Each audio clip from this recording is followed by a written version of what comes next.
Good afternoon, everyone, and welcome to the third webinar in our series, Balancing Biodiversity Conservation with Development Pressure in Urban Landscapes. My name is Purnima Govindrajlu, and I'm the unit head for Species Conservation Science in the BC Ministry of Water, Land, and Resource Stewardship, henceforth called Walrus. I'm joining you from the unceded territory of the Wasanich people, also known as the Saltwater people, and they're part of the Coast Salish nations. Please take a moment to acknowledge the traditional lands that you're joining us from today. All right, we're very excited to have you join us today, and a really warm welcome to those returning attendees who've joined us for the previous two webinars. This local webinar series runs every Tuesday from the 4th of February to March the 18th. It's always at noon, and it's a collaboration between Walrus and the Thompson-Nicola Conservation Collaborative. The focus is, of course, balancing biodiversity conservation with development pressure, and especially with the housing mandate in effect right now. Over the course of this webinar series, we'll be covering key topics, including regulatory frameworks, policy, provincial best management practices, mitigation guidelines, planning tools, case studies, a whole series of really interesting stuff. But if you've missed the first two webinars, don't worry. All the webinars will be recorded and posted to the webinar webpage on the TNCC website.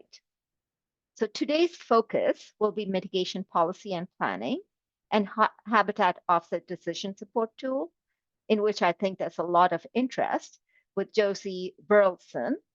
But before we get to that, I have some housekeeping announcements, and let me get that out of the way. First, for the question and answers, we'll have a dedicated question and answer session after the presentation, but we'll be taking the questions from the Q&A feature at the bottom of your toolbar. So take a minute to just find this feature, because we'll be taking questions only from that. And because we'll be moving to the question and answer session right after the presentation, please post your questions as we're going through the presentation. Also review the submitted questions, and if there's one that resonates with you, one or two or as many that resonates with you, just use the thumbs up to upvote it. And that way, at the end, we'll prioritize the questions with the most thumbs up, which means it'll address the most number of people's questions. The chat function is live, but use that for comments on networking. We won't look at the questions that are in the comment session, and Danielle will be monitoring that to make sure we don't miss any questions and ask you to move it to the Q&A Q&A tab. Technical issues. If you have technical difficulties, try refreshing your browser, checking your internet connection. If the problem persists, you could try using the chat function to get in touch with Ali. She's providing fabulous technical support for us throughout the webinar, and will also try and assist you the best she can. If all else fails, remember the webinar is recorded and is available within a week of this presentation.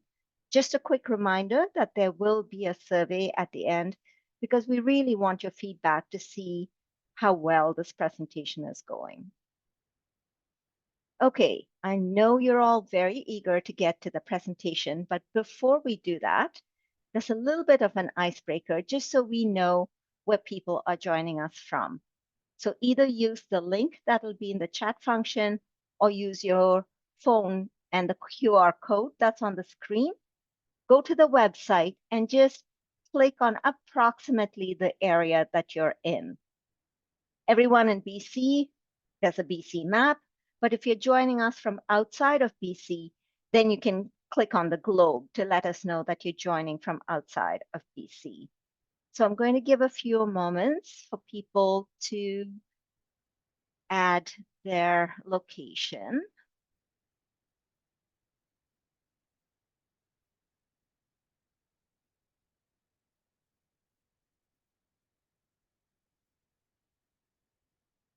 Oh, the numbers are great. I know there's 104 of us joining, and there's only 33 people, so I'll give it a few more seconds for you to join. Well, this is really interesting. The last couple of webinars, the focus has very much been in southern BC, but I see with this, there are quite a few dots that are going up and a large number of dots that are outside of BC. So that's really interesting. And I'm assuming the couple of dots in the Pacific Ocean are just people from outside of BC. This is really great. Yeah, this is the geographic spread on this webinar is much greater than the last two webinars that were very focused in southern BC. So I'll keep letting you click on. Okay, it seems to be slowing down. So we'll stop there and move on to introducing our speaker. And thank you again for participating in the poll everywhere, because that gives us a real good snapshot of our audience. It's my great pleasure to introduce today's speaker, Josie Beruldsen. Josie and I are almost work twinsies. She does policy and I do science, but we're both from the Biodiversity and Ecosystems branch of Walrus. Josie is the unit head of conservation policy and planning. Josie has over 15 years experience in environmental management, policy and planning in British Columbia and New Zealand. Talk about diverse background. Josie's experience spans environmental impact assessment, policy and planning for climate change adaptation, freshwater management, and biodiversity conservation. With that, I'm going to hand it over to Josie. Thanks for the introduction, Purnima. Really appreciate it. Let me share my screen. Can you see that? Yes, it's great. Great. Okay, so yeah, thank you for the introduction, Purnima. Really appreciate it. And for everyone taking your time out to listen to this presentation, I hope it's helpful. Before I get started, I just want to say that I'm grateful to acknowledge the land from where I'm presenting from is within the territories of the Lekwungen peoples, represented by the Songhees, Esquimalt nations, and the Saanich peoples. And I feel really privileged to call this place I live in, which is now called Victoria, my home for the last 8 years, where I'm raising my family, working and playing here. As Purnima mentioned, I grew up in Australia. I lived in New Zealand for a while, and now I live in Victoria. And so I've lived in urban areas all my life, and my passion for biodiversity conservation has really come from my connection with nature in urban areas. So I'm very thankful to present on this really important topic. So I'll be presenting on the BC's Environmental Mitigation Policy. I'm going to refer to it now as EMP, and it's a provincial policy. However, it's very relevant to biodiversity conservation where there's development pressure in urban areas. The EMP has designed to be a scalable tool that can be used by from significant major projects to smaller permit processes, so it has that flexibility. So today I'll give you an overview of the EMP and procedures, give you a high-level overview of the key considerations and key concepts. I'll also take you through some of the tools that are available to you, so mitigation planning templates, and then we've also been working on an interim habitat offset decision support tool to help with decisions around the type and amount of offsets that may be needed to be effective. And then we'll have time for questions and answers. And generally when I present on the EMP, I recognize there's a lot of people experienced in applying the mitigation hierarchy. So if you can, in addition to posting questions, if there are any key learnings, experiences, opportunities that you see to advance effective mitigation in the urban context, and it's easy to write in a comment, I encourage that. Okay, I'll jump into it. So The EMP sets a consistent framework for identifying and assessing, as well as mitigating impacts from development projects and activities on environmental values. It was endorsed by the natural resource sector within government in 2014, so we've had a fair bit of experience in applying it. And the EMP recognises that achieving the province's goals for economic prosperity and environmental sustainability requires the consideration and integration of environmental, social, and economic values in decision making. And so the EMP, it supports the environmental aspects of timely, informed, and transparent decisions. It doesn't address the social or economic considerations. It doesn't carry legal authority. It's a broad provincial policy that applies to a variety of sectors and activities. And since generally in BC, different sectors and activities have their own regulatory framework, the EMP was designed to complement, not add to existing legislation, with the goal of adding rigour and consistency in decision making. And you can see the number of acts that the EMP is used to help support mitigation activities. One that is missing there is the Wildlife Act. They also use the EMP quite a lot to support decisions. The use and application of the EMP is left to the discretion of the regulator, but it can also be adopted voluntarily by proponents to help meet their own corporate goals. And generally what I've seen from a regulator's choice is the legislation or regulation may require mitigation planning in certain circumstances, and then the EMP has been used by staff as an endorsed policy to help implement this requirement. The EMP doesn't set a specific goal for biodiversity at this time. Its overall intent is to sustain environmental values that are important to British Columbians now and for the future. And as mentioned before, it's scalable. It can be applied to major projects that need an environmental assessment certificate, to smaller activities that may require a permit, such as impact to raptor nests from proposed development. And really the level of effort in mitigation planning is expected to be commensurate or proportional to the size of the project or the ecosystem type that is proposed to be impacted. So the tools that I'll present are flexible for this. So there's two main products. You've got the policy that describes at a high level the why, what, and who. And then you have the procedures that describe the how. And the procedures are really helpful in giving detailed guidance and recommended approaches for implementing the policy. And it includes principles, considerations, and guiding questions to help you think about either submitting an application that requires mitigation, or if you're reviewing an application. So here's just a visual of the mitigation hierarchy, which is the foundation of the EMP. So it's a sequence of steps to avoid, minimize, restore on site, and offset.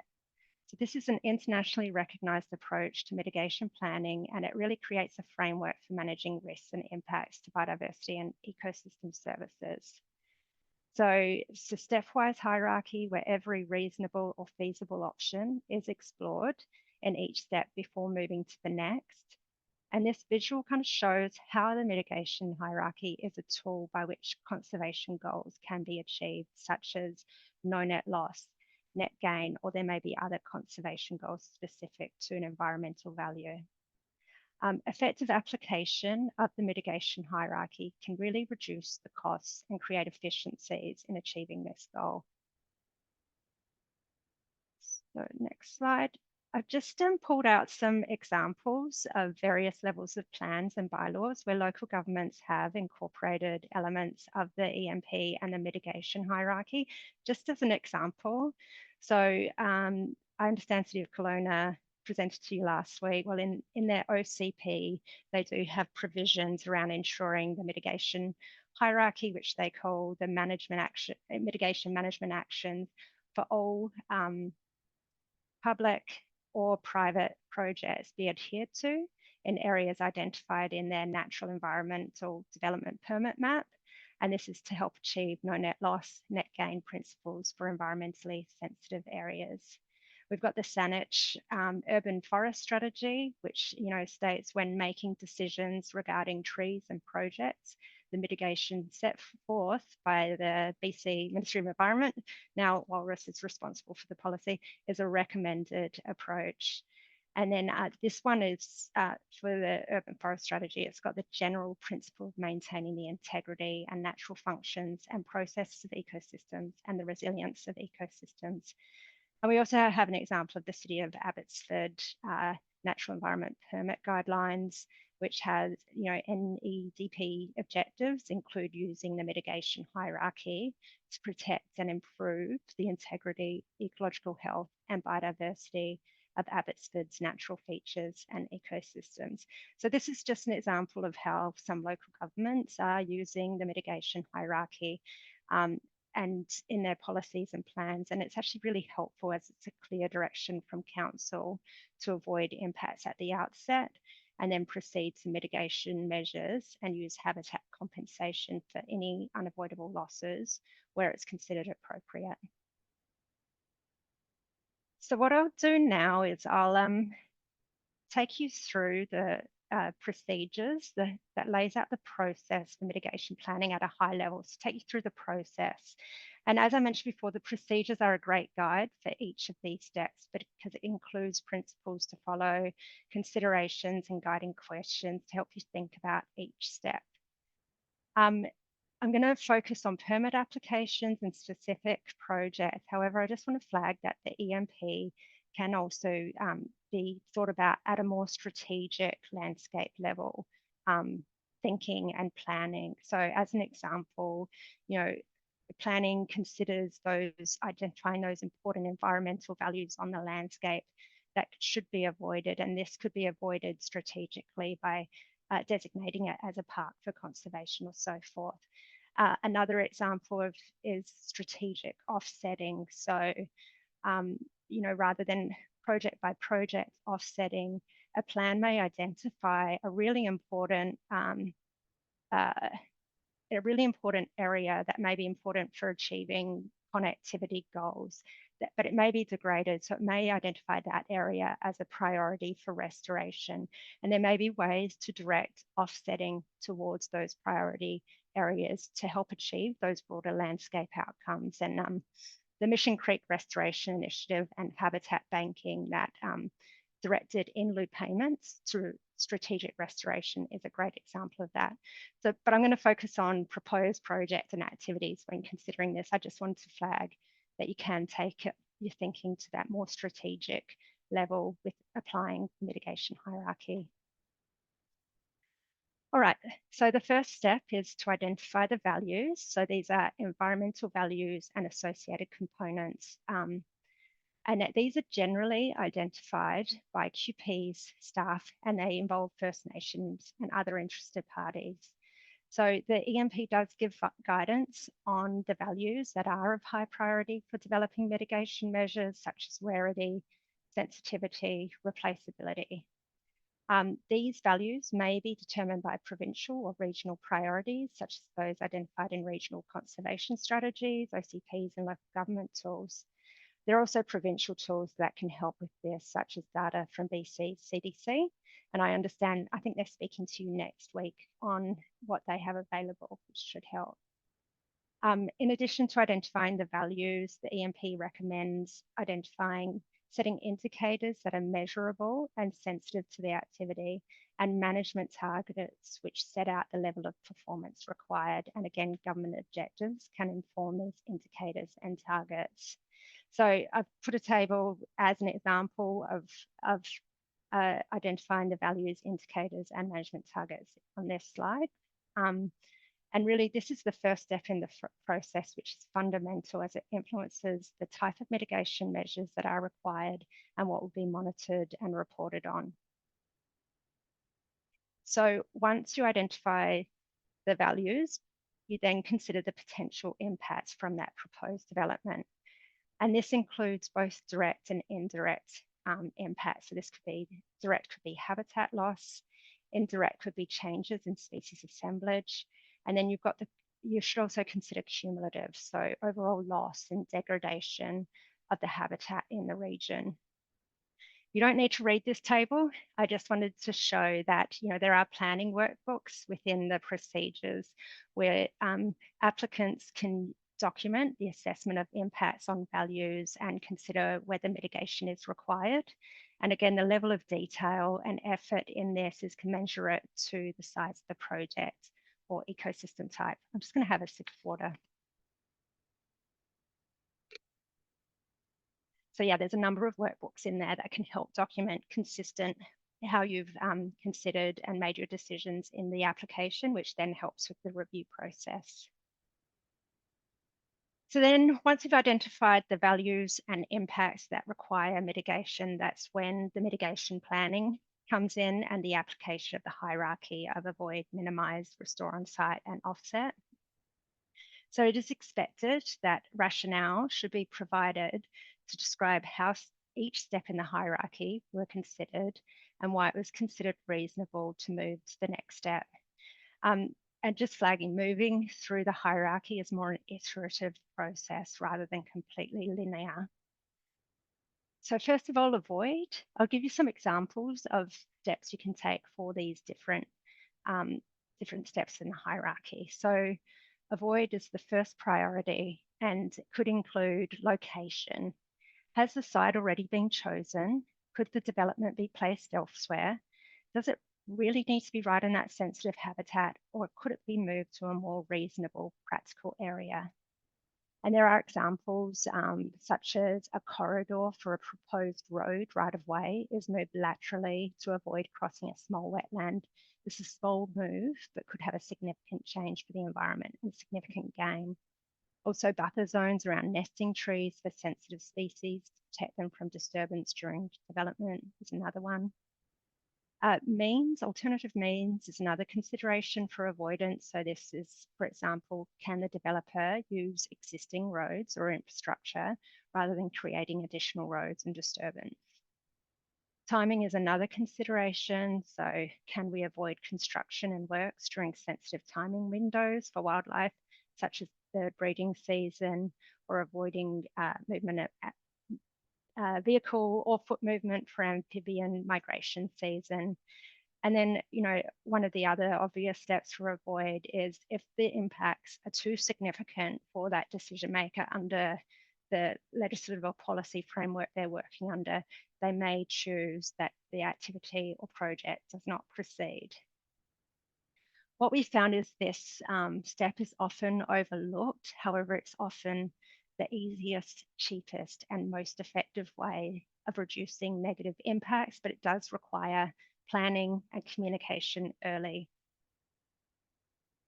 The next step, if there's still impacts after avoid, is to consider steps to minimize those impacts. And so these are measures taken to reduce the duration, the intensity, significance, or the extent of the impacts that cannot be completely avoided. So this could be modifications or redesign to a project. And so, for example, scope and scale. How much is being proposed? Is it all necessary? Can you minimize that footprint? And as an example, limiting new development to a specific area on a parcel that avoids impacts to sensitive or specific ecosystem values rather than spreading out over the entire property. Other design elements may be installation of oversized culverts for large mammals like bears and cougars to enable them to cross roads, so supporting that connectivity and minimizing those impacts to connectivity. Duration of construction is also a consideration to minimize impacts. And there's a lot of best management practices available in BC that can help you find ways to minimize impacts for specific values. And my colleagues will be presenting to you in later webinar series on some of these best management practices, but it's a really good resource. And that can really help with coming up with ideas to minimize impacts as well as help review the applications.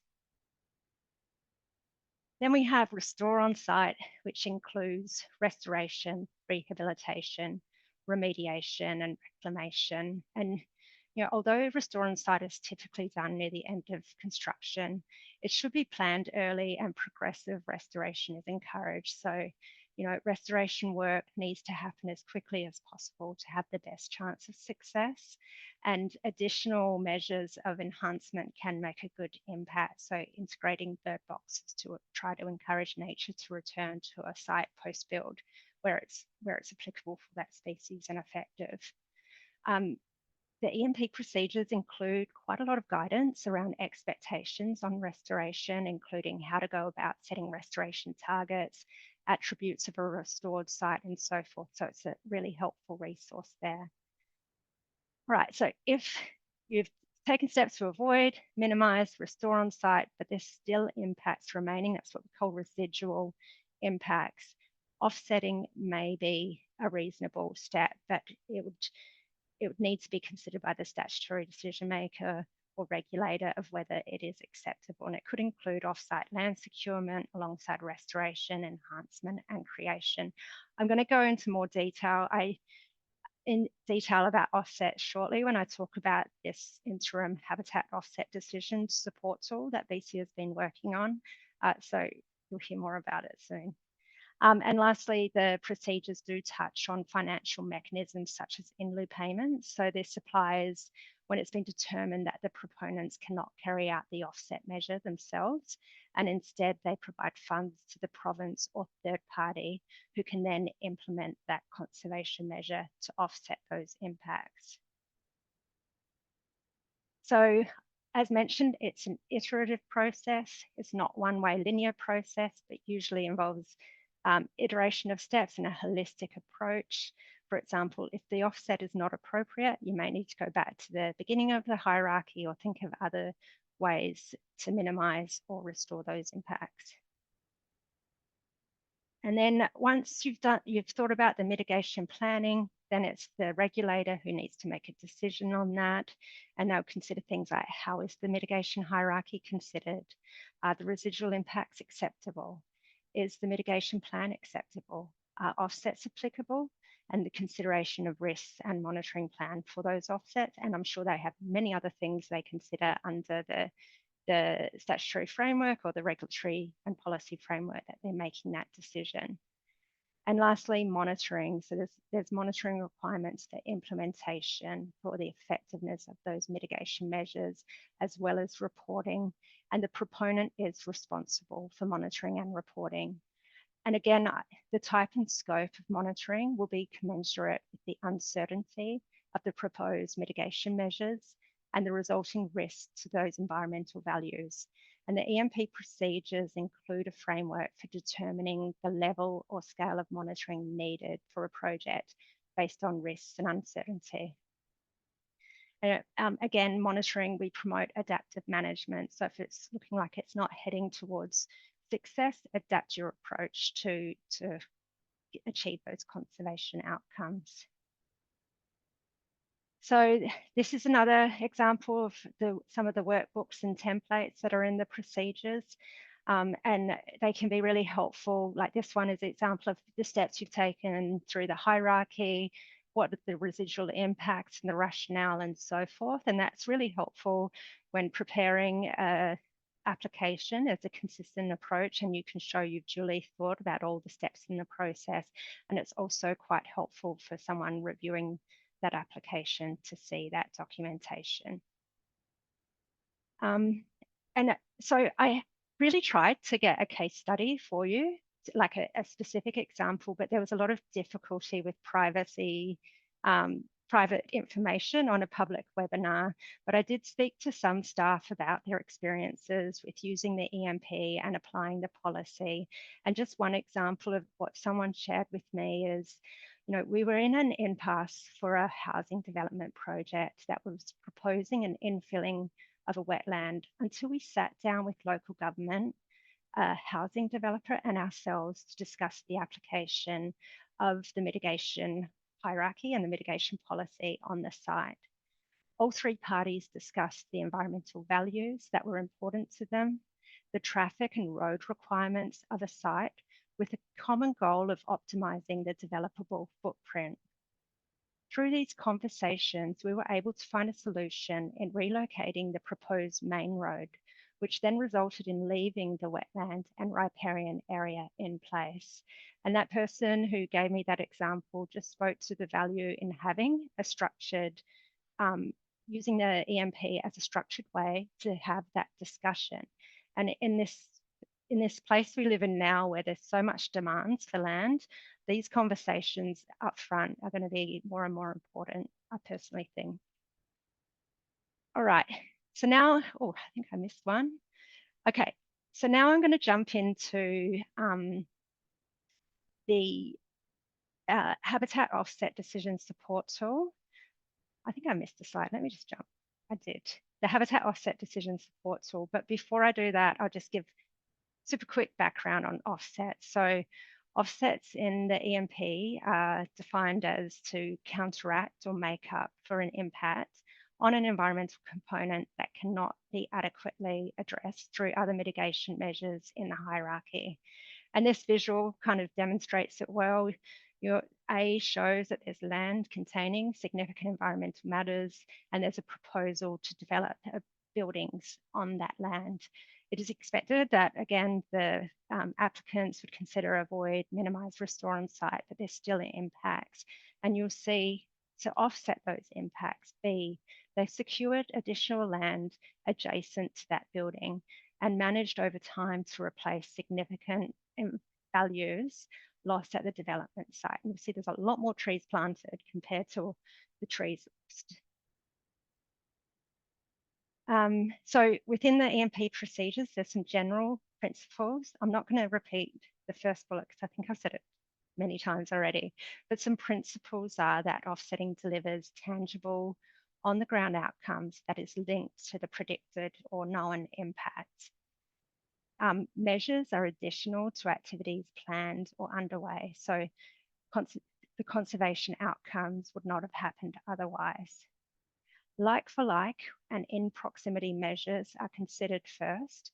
However, the EMP does recognise that there are some circumstances where like for not like may be more appropriate. So there, particularly like there's plans that identify strategically where there's good, there's excellent opportunities for restorations that give a broader goal that can demonstrate like for better. And so if someone can demonstrate like for better, then that would be considered there.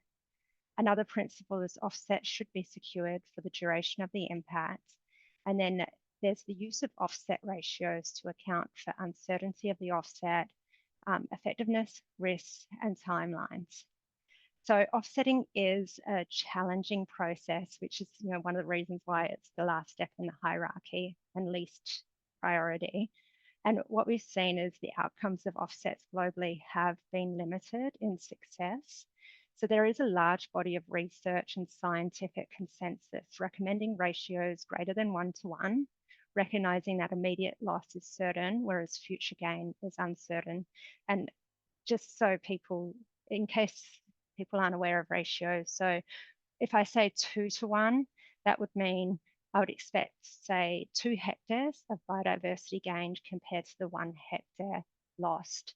And this is about providing a greater area of mitigation to compensate for what was lost that takes into account those risks and uncertainties and time lags. So the province has been working on creating a habitat offset decision support tool that is structured, that helps offer a structured and transparent approach to making decisions on the type and amount of offsetting needed, which I'll take you through now.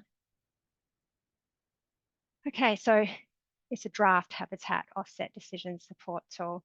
I'll say that up front. This tool is draft and not currently official government policy. It is in trial and we've been testing it out on specific projects. So we have been sharing it externally with different groups, different projects to test it out and refine the tool. It sets out a standardized method to assess offsets based on ecological factors and predicted or known risk. The tool was developed through a series of workshops with key experts representing multiple agencies and disciplines from policy, science, operational staff, and economists. And it's also based on expert literature, as well as the expertise and experience of jurisdictions. It's a decision support tool, not a decision tool. So it helps guide conversations around the type and amount of offsets required, but it does not impose these requirements. It helps facilitate a discussion. Just like the EMP, it's not a regulatory requirement. It helps facilitate a discussion, help guide those decisions. So it helps document assumptions on the inputs to the tool and provide consistency and structure when discussing what is being lost and what is being gained. As mentioned, it's in trial. It's largely been tested against projects that have been fairly large, and we've actually done a lot with caribous, impact caribou, but it has also been tested on some smaller projects in urban areas, but probably not as extensively as some of our more major projects. And it's a simple Excel spreadsheet, so it's not as sophisticated as it may sound. Anyway, I'll take you through some key elements in the tool. So the first step is looking at the ecological value. So ecological equivalence is a key consideration for thinking about the type of offset that may be needed. So the first step is look at the ecological value. So this is the measure of the quality or value of a habitat, ecosystem, or attribute of an impact site, as well as the proposed offset site. And the tool and the ecological quality can be ranked from low to very high, and there's choices in between. Then there are modifiers. These are the site characteristics that can adjust the value weighting. And this includes modifiers related to listed species and ecosystems. So is this within critical habitat? Is it red listed sensitive ecosystem, so forth. It would also consider presence of land designation, so is it in provincial or municipal park? And then other attributes, so presence of invasive species. So the tool calculates the habitat value multiplier based on these inputs for both the impact and the offset sites. And then this is expressed as a trade-off multiplier using hectares as a spatial unit. So if the impact site was determined as low ecological value and the proposed offset site is considered high value, this would reduce the offset ratio significantly. But there's more to consider at the offset site. So in addition to understanding the ecological equivalency of the impact and offset site, there are other important considerations that inform the amount of offsets that are needed. So on the offset site, you may have secured that site, but are there conservation actions proposed to improve the quality or functionality of that site? And conservation actions may be restoration, enhancement, creation. And if so, then the amount of offset needed would be reduced. Risk and uncertainty have also been incorporated into various sections of the tool. And the types of, so for instance, risk of failure for that conservation action proposed. Is it a proven technique for that impacted species? It also considers time lag. So the time between when that value is lost and when the conservation gain will occur. So accounting for all these factors, low risk projects with high quality offset design can achieve the minimum ratio that's set in the tool.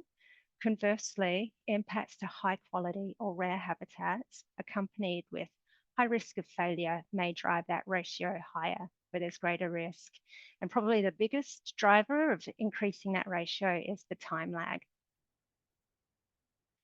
So this is this is what it looks like. And you'll see the tabs down the bottom have like impact, offset site, conservation action. So those are the different tabs that are filled in.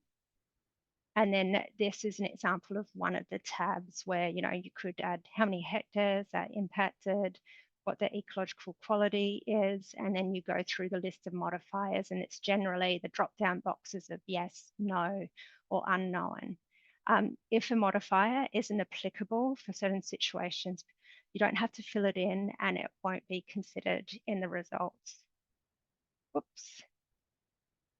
And then there's a operational manual that goes along with this tool to help people who are using it. So as mentioned, we've been trialing this tool for a couple of years, and some learnings that we've found through it is it provides transparency. So it shows clear and consistent thinking on both the inputs and the outputs that inform an appropriate offset ratio. It facilitates a discussion. So it's been seen as a positive way in understanding what is being lost and what is being gained. And it brings everyone to the same page. And it also helps crystallize quite quickly where there may be disagreements in the proposal. It is focused on ecological equivalency and factors in risk, which is really important for effective offsets. So there are some challenges with the tool as well, and we're working on refining and improving. But there has been, when we've been working through the tool on specific projects, a lot of people jump straight to the results, the ratio, but really it's the process that is important. So as I said before, it's a structured process to set out the key considerations to inform the type and amount of offsetting. And it helps, if the results are quite high, it can help you look at like, well, how can I manage risk better? Can I do more conservations in that offset site and so forth? And it may even, make you think, oh gosh, this is going to be expensive. Should I go back to the mitigation hierarchy? Have I really looked at all the feasible options? And the last one, and I think this is a big challenge as a general tool, the EMP and this tool generally, is that, around implementation, there's challenges in an oversubscribed land base. Results need to be validated against the current landscape. So, for example, how much land do we really have to restore for a species? But I do flag there are opportunities to manage those risks outside a ratio, such as managing risk through compliance and enforcement, requiring performance bonds or financial security to ensure there's a backup if those proposed offsets do not deliver what they said they will do. And then habitat banking, delivering the conservation benefits ahead of the impacts is a fantastic way to reduce that ratio significantly. We just haven't, our policy hasn't got there yet. But as I mentioned, there are some examples that we've seen where that has been used. There's also some limitations with the tool. It's pretty generic. It's very specific to habitat, so it looks at hectares. It doesn't deal with other offset measures such as population management. It needs to be done for each value being considered. And users have wanted more precisions, but really the complexity in offsetting speaks to the uniqueness of each situation, which is why we keep talking about this being important to facilitate a conversation on the key things to consider with offsets. So we certainly don't have it perfect, but it is a start, and it shows our thinking around navigating this complex problem. And many others are doing the same. Many other provinces have started developing their own tools, and we've been looking and learning and seeing how we can improve this. And I did mention it's not publicly available, but if there is any interest in trialing this tool for a specific project, you can contact us at mitigate@gov.bc.ca, because the best thing is from learning from each other. And so in conclusion, mitigation can result in greater regulatory clarity and transparency to support responsible development. It can result in sound science-based mitigation approaches that effectively address development risks and simplify compliance. It supports proactive planning by the regulator and industry partners to avoid and manage development effects at high-value sites, including critical habitat for species at risk. It can result in unavoidable habitat impacts being effectively offset, and it can result in improved management of cumulative effects over time. And that's it. There's the links to the mitigation policy, procedures and workbook. There's also videos online that describe it, which is quite helpful. As mentioned, if you'd like to test out the interim decision support tool on a particular project, or if you have any questions, there's the Mitigate email. And also if you want to contact me directly, I've got my contact details there. Okay, I can probably stop sharing now. Thank you, Josie. That was a great presentation, and we can tell from the number of questions that we have how much interest there is in this. This is exactly where the rubber hits the road, is in the mitigation and offset and those policies. So I'm not surprised this caused so much interest. Again, to the audience, if you go look at the Q&A section, all the questions are there. And if you want to vote up some questions, go right ahead. I'm going to keep refreshing, and I've just upvoted the most popular question, and I'll start with that.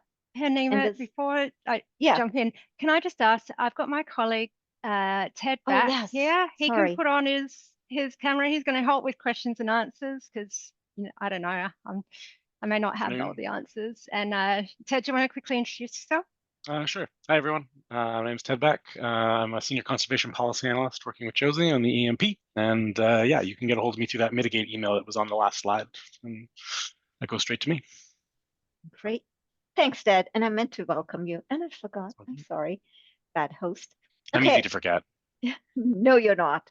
I think it's my nervousness hosting a webinar. All right, we're going to jump into the first question, and I'm going to let Josie and Ted decide who's going to answer. So the first question is from Julie, and it says, in our areas, we've seen QPs prepare environmental impact assessments that are not nearly as complete and thorough as this procedure you're describing. Have you been in touch with the College of Applied Biologists to promote these policies? No, and procedures? We should. We haven't lately. I've been working on the procedures for a number of years, and we haven't. So I actually really appreciate you recommending that. That is actually a pretty good step. I know we have contacted them for a couple of projects where they have not met the bar, but that outreach, I think, is really important. So I'll take that on board. I really appreciate that. Great. And Danielle, I saw a quick note from you. Would you like to add to that answer? No, thanks, Nina. I was marking that as red. Okay. Sorry about that. Great. All right. The next, let me just most upvotes. Okay. The next policy. The next question, again, with a huge interest, is the mitigation hierarchy and the no net loss. Seems to be working fairly well in aquatic habitats. But then when it comes to urban terrestrial areas and ALR, I'm summarizing the question, it gets very complex. Then when you add on SAR critical habitat into the equation, it's becoming even more challenging with the recent housing mandates. So the question is the province planning on tracking how well local governments have applied EMP or have been able to achieve no net loss principles in development permitting post Bill 44, 47 and TOD mandates? We have not been tracking that as yet. Ted, you look like you wanted to say something. Yeah, I was going to say something along the same lines. I was going to also just state the appreciation for the challenge with land in British Columbia, and the amazing amount of crown land we have makes things like offsetting quite a bit more challenging, which we're finding in everywhere we're applying this policy right now. So yeah, just appreciation for that, but not tracking anything that I'm aware of at the moment. Yeah, I think that's kind of in our plan to start tracking more projects to understand how no net loss has been achieved or not achieved in various circumstances, and so that there can be a bit more of a continual improvement on those. So, yeah.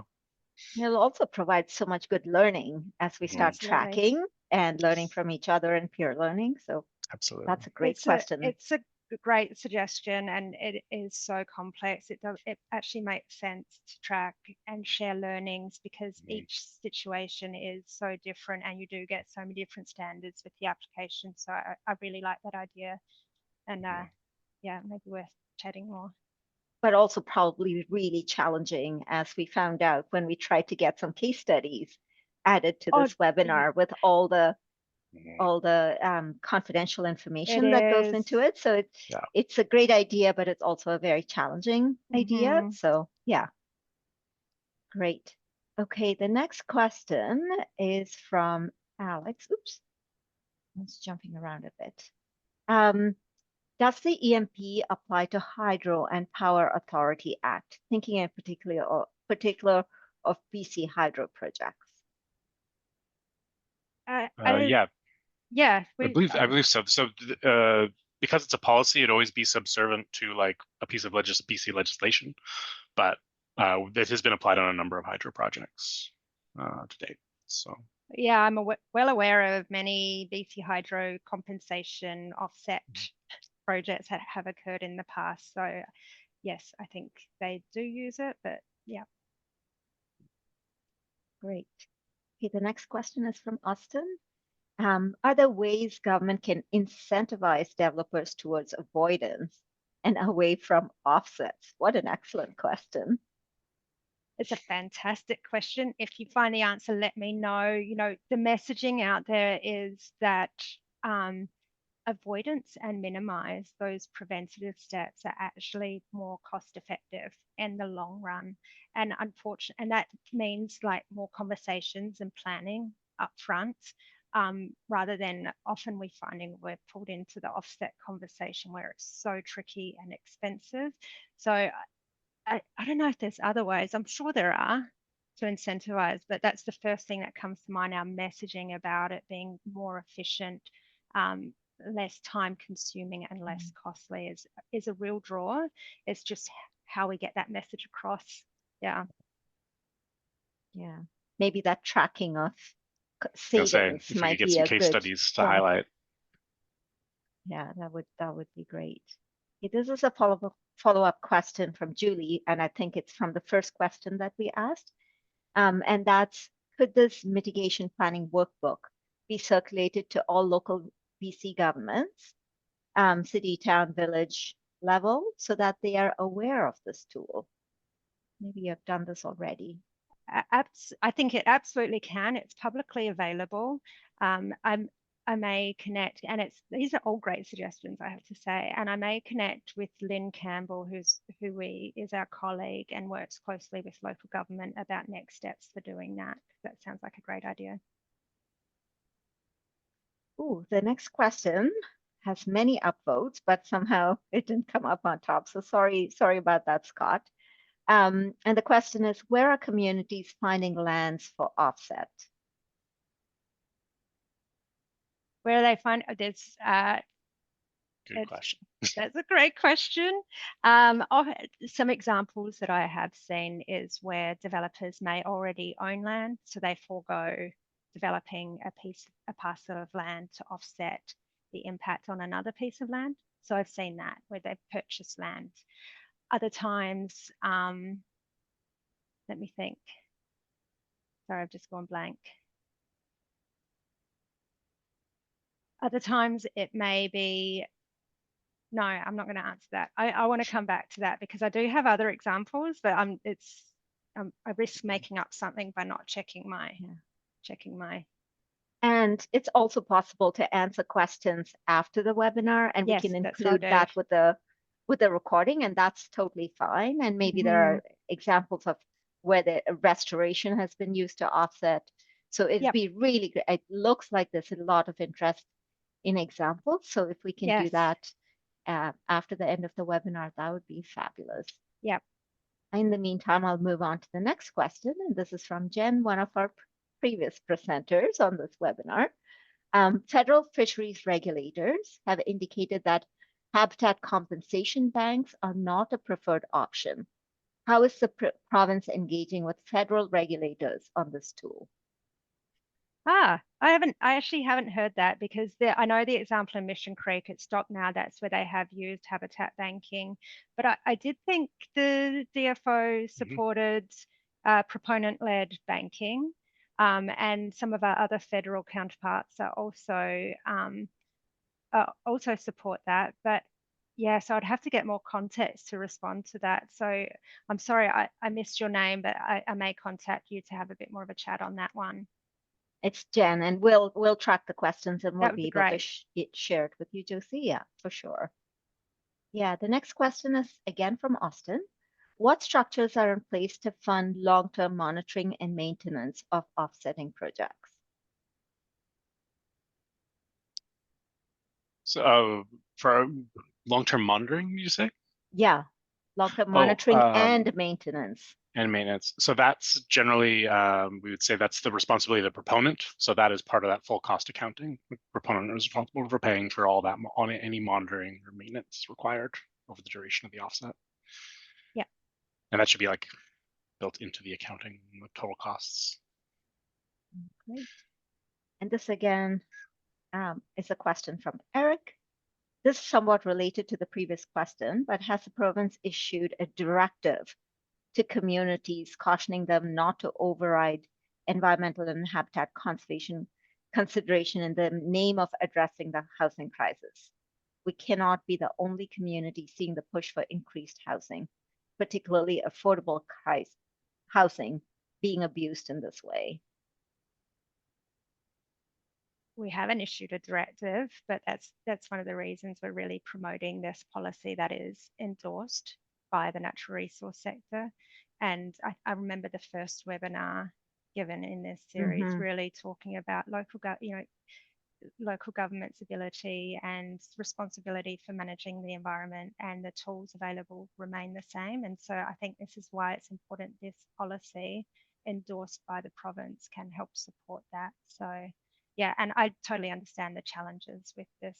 It's pretty tough in the open environment. And it's another reason for this webinar series is to provide that case studies and the regulatory framework, and just to help navigate that trade-off.